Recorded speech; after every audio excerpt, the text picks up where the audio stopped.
સુરતમાં ભારતીય મજદૂર સંઘના નેજા હેઠળ 300થી વધુ કામદારોએ જિલ્લા કલેક્ટર કચેરીએ મોરચો માંડ્યો. વિવિધ 20 પડતર માંગણીઓને લઈ કામદારોએ સૂત્રોચ્ચાર સાથે વિરોધ નોંધાવી આવેદનપત્ર પાઠવ્યું.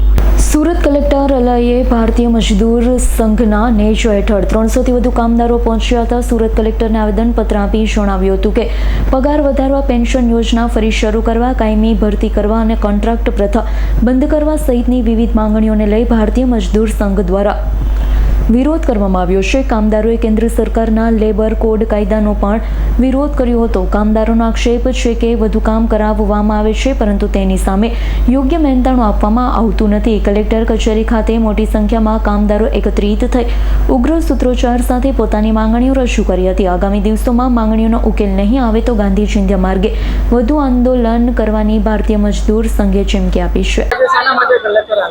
અમે આજે આંગણવાડી કાર્યકર અને હેલ્પર બહેનોની માંગણીઓને લઈને કલેક્ટર કચેરીએ ભારતીય મજદૂર સંઘના નેતૃત્વ હેઠળ ખૂબ જ મોટી સંખ્યામાં હાજર રહેલ હતા.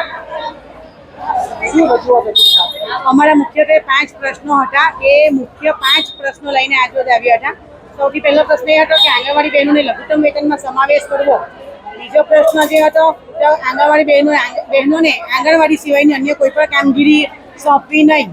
ત્રીજો પ્રશ્ન એ છે કે આંગણવાડી કાર્યકર હેલ્પર બહેનોને સિનિયોરિટી મુજબ પ્રમોશન મળવું જોઈએ, તેના માટે યોજના બનાવવી જોઈએ.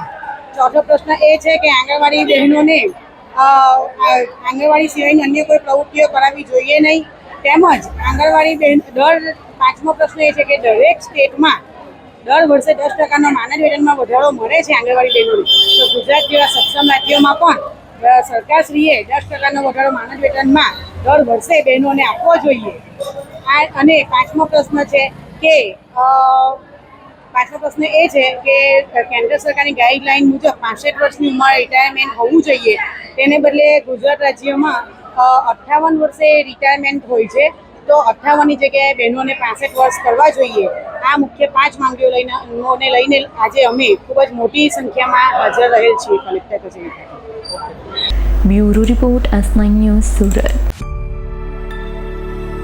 અમારી તમામ માહિતીથી અપડેટ રહેવા માટે જોડાયેલા રહો S9 ન્યૂઝ સાથે.